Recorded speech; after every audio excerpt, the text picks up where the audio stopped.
2টা বছৰৰ ভিতৰত এই প্ৰকল্পসমূহ যাতে সম্পন্ন হয় তাৰ বাবেও আমি সংকল্পবদ্ধ হ'ব পাৰিম। উত্তৰ পূব ভাৰতৰ ঔদ্যোগিক আৰু সাংস্কৃতিকভাৱে চহকী ডিব্ৰুগড় চহৰত 500 একৰ ভূমিত ব্যাপ্ত ডিব্ৰুগড় বিশ্ববিদ্যালয়ে আমাৰ ৰাজ্যখনৰ শৈক্ষিক সাংস্কৃতিক আৰু অৰ্থনৈতিক উন্নয়নত বিশেষ অৰিহণা যোগাই আহিছে। 1965 চনত প্ৰতিষ্ঠা হোৱাৰ পাছৰে পৰা ডিব্ৰুগড় বিশ্ববিদ্যালয়ে আমাৰ ৰাজ্যখনক জ্ঞান, দক্ষতা আৰু উদ্যমিতাৰে সবল কৰি তেওঁলোকৰ মাজত ইতিবাচক মানসিকতা আৰু প্ৰমূল্যবোধৰ বীজ ৰোপণ কৰি আহিছে। ৰাজ্যৰ 9খন জিলা সামৰি 177খন স্বীকৃতিপ্ৰাপ্ত মহাবিদ্যালয়েৰে ডিব্ৰুগড় বিশ্ববিদ্যালয়ে ভৱিষ্যতৰ বিকশিত আৰু আত্মনিৰ্ভৰশীল অসম নিৰ্মাণৰ লক্ষ্য প্ৰাপ্তিত এক গুৰুত্বপূৰ্ণ ভূমিকা আগবঢ়াইছে। আহিবলগীয়া দিনবোৰত এই বিশ্ববিদ্যালয়ৰ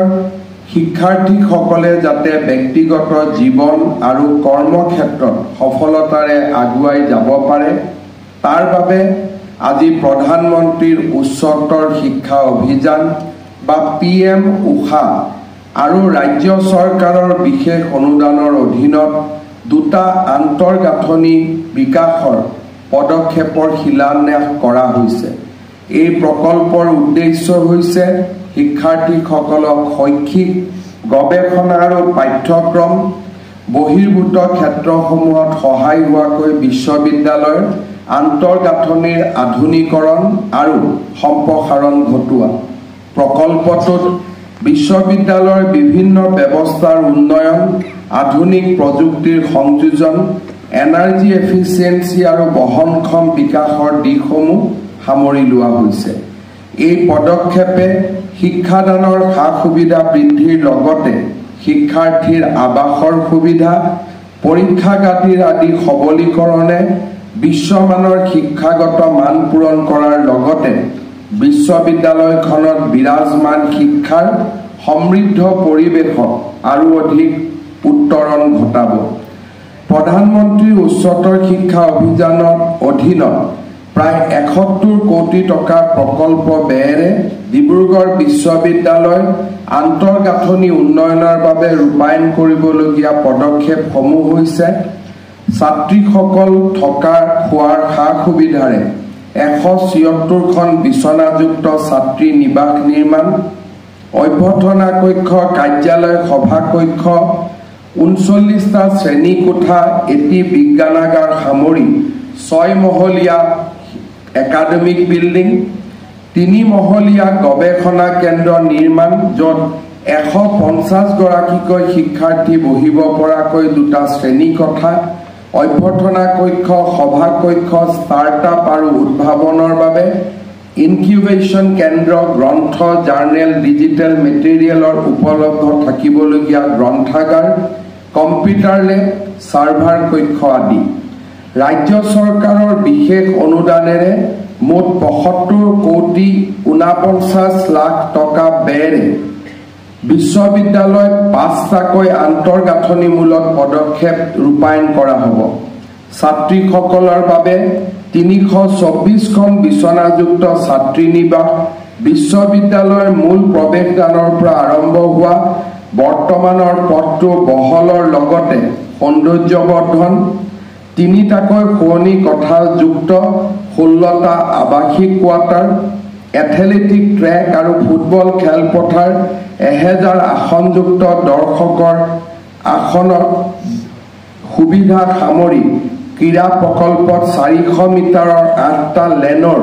চিন্থেটিক ট্ৰেক নিৰ্মাণ, ব্যায়ামগাৰৰ উন্নয়ন। এই প্ৰকল্পসমূহৰ লগতে ডিব্ৰুগড় বিশ্ববিদ্যালয় দ্বিতীয় সংস্কৰণত আৰু প্ৰায় 50 কোটি টকাৰ বিভিন্ন আঁচনি আমাৰ বিবেচনাধীন হৈ আছে, যিসমূহ অনতিপলমে স্বীকৃতি পাব। এই পদক্ষেপসমূহ সম্পূৰ্ণ হৈ উঠিলে বিশ্ববিদ্যালয়ৰ আন্তঃগাঁথনি অধিক সবল হোৱাৰ লগতে শিক্ষাৰ্থীসকলৰ বাবে উন্নত শৈক্ষিক বহিৰ্পাঠ্যমূলক কাৰ্যকলাপৰ এক যোগাত্মক পৰিৱেশ গঢ় লৈ উঠিব। ৰাজ্য চৰকাৰে ৰাজ্যৰ বিভিন্ন বিশ্ববিদ্যালয়ত আমি আন্তঃগাঁথনি আৰু আধুনিক প্ৰযুক্তিৰে সুসজ্জিত কৰাৰ বাবে বিভিন্ন পদক্ষেপ হাতত লৈছিল। ডিব্ৰুগড় বিশ্ববিদ্যালয়ত 200 কোটি টকাৰ সহায়ৰ সমান্তৰালভাৱে আমি ৰাজ্যৰ আটাইকেইখন নতুন বিশ্ববিদ্যালয় ভট্টদেৱ বিশ্ববিদ্যালয়, মাধৱদেৱ বিশ্ববিদ্যালয়, যোৰহাটৰ মহিলা বিশ্ববিদ্যালয় আৰু আমাৰ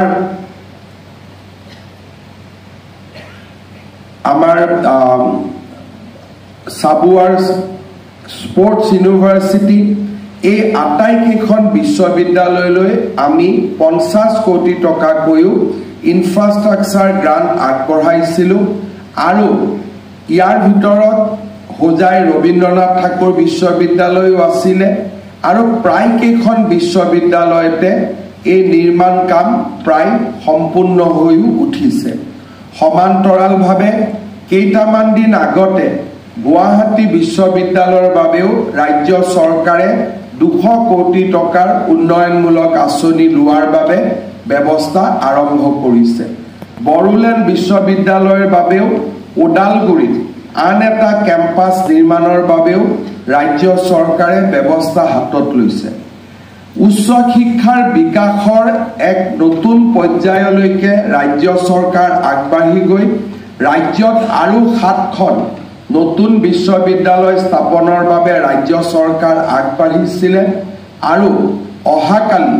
7খন বিশ্ববিদ্যালয়ৰ উপাচাৰ্যই শপত গ্ৰহণ কৰি দায়িত্ব লোৱাৰ লগে লগে এই বিশ্ববিদ্যালয়কেইখনো পূৰ্ণাংগ ৰূপ পাবলৈ সক্ষম হ'ব। এই বিশ্ববিদ্যালয়খন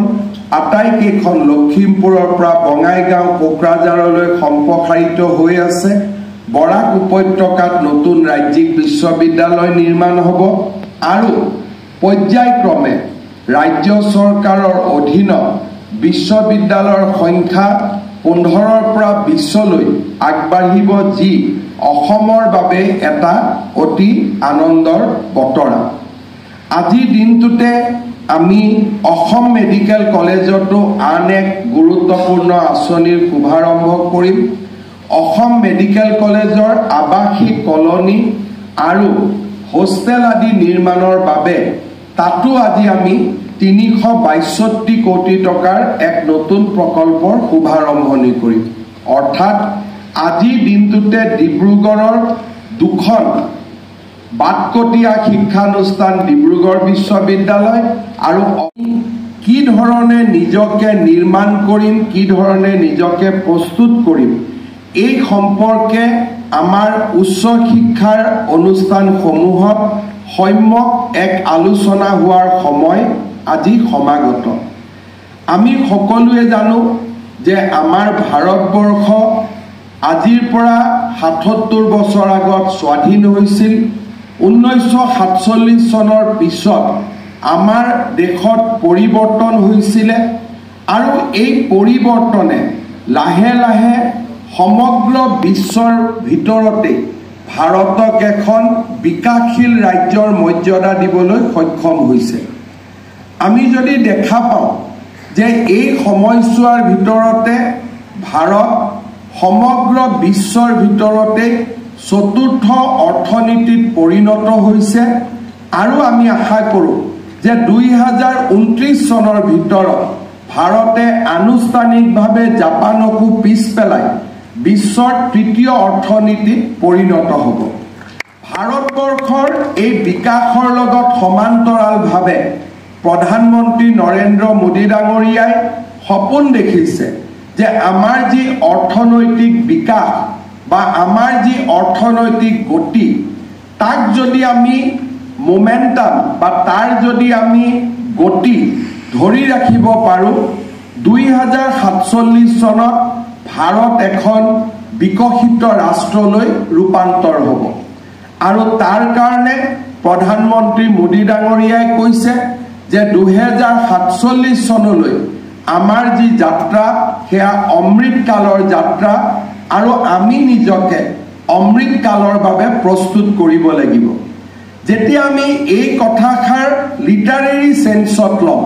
যে প্ৰধানমন্ত্ৰী ডাঙৰীয়াই কৈছে 2047 চনত ভাৰত বিকশিত ৰাজ্য হ'ব ই অমৃতকালৰ যাত্ৰা ইয়াক আমি লিটাৰেৰী এটা ইনফৰমেশন হিচাপে লোৱা এটা কথা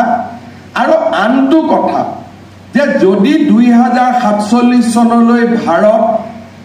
অমৃতকালত প্ৰৱেশ কৰে এই সময়ছোৱাত আমাৰ দায়িত্ব কি হ'ব আমাৰ অপৰচুনিটি কি হ'ব তাক চিন্তা কৰা আন এক কথা যদি ভাৰতবৰ্ষ 2047 চনত বিকশিত ৰাজ্য হ'ব লাগে ৰাষ্ট্ৰ হ'ব লাগে তাৰ মানে আমি নিশ্চিতভাৱে চিন্তা কৰিব পাৰো যে অহা 20টা বছৰত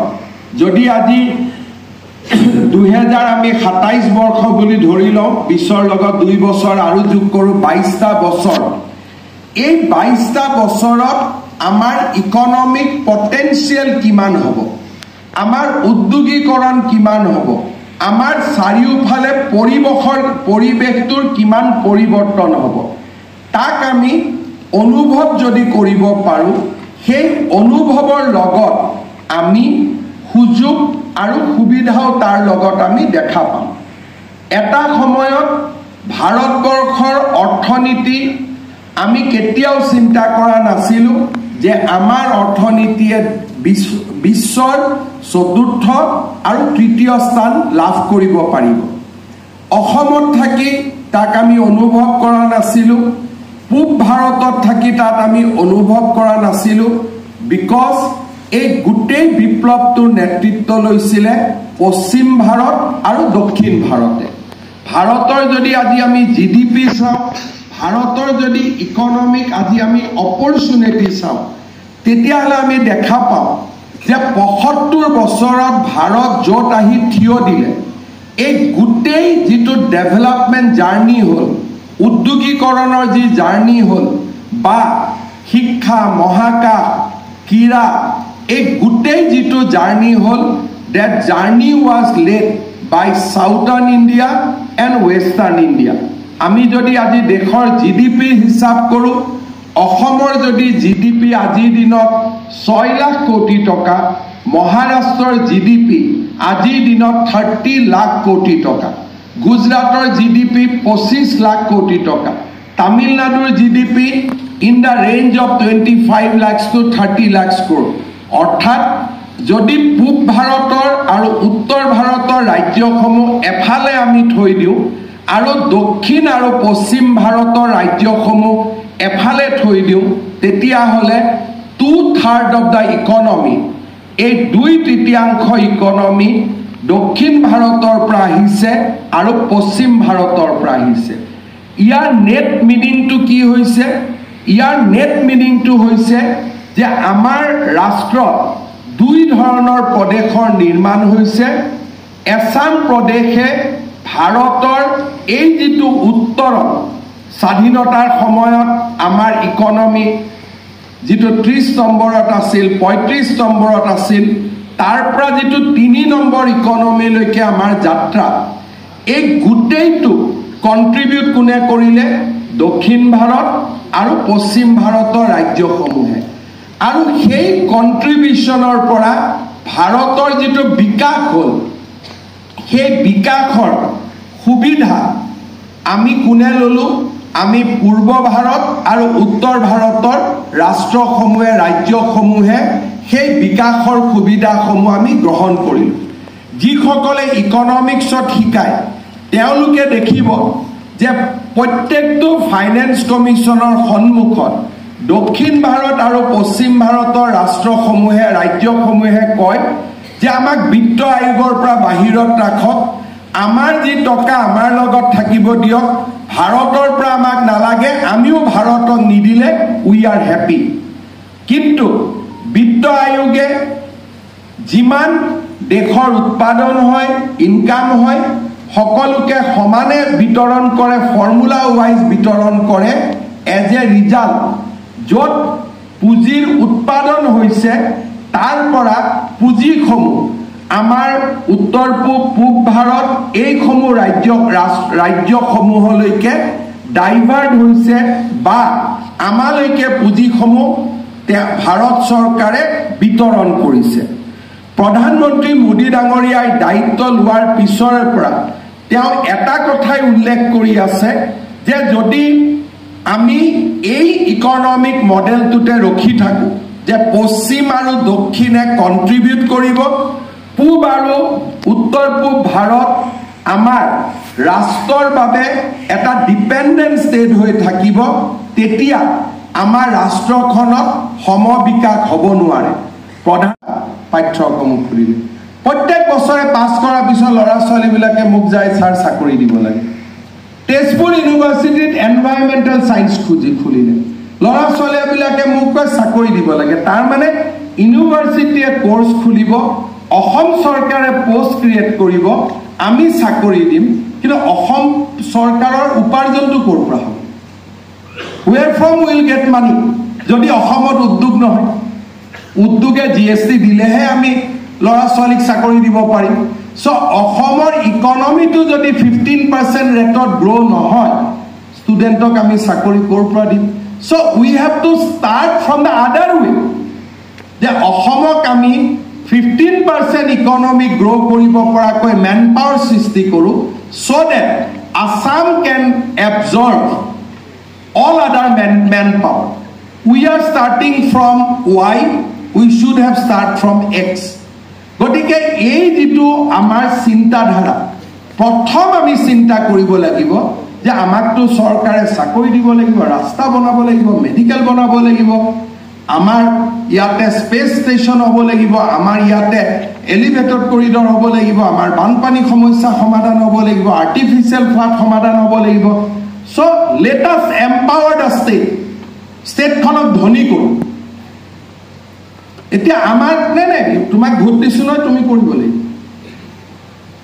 হেতুটো নহব প্ৰথম আমাৰ কালেক্টিভ চিন্তা হ'ব লাগিব যে অসমক আমি উৰিষ্যাৰ দৰে কৰ্ণাটকৰ দৰে সহকি কেনেকৈ কৰিব পাৰোঁ এবাৰ পকেটত টকা থাকিলে distribution is a very easy thing খালি তাৰ পিছত ডিষ্ট্ৰিবিউটহে কৰি দিব লাগে ডিব্ৰুগড় ইউনিভাৰ্চিটিক 200 কোটি 300 কোটি লখিমপুৰক 400 কোটি ধেমাজি এইটো কামটোতো আমি ভাল কৰি কৰিলোঁ কিন্তু প্ৰথম একাডেমিচিয়াই চিন্তা কৰিছে নাই যে মুখ্যমন্ত্ৰীজনে টকাটো ক'ৰ পৰা পাব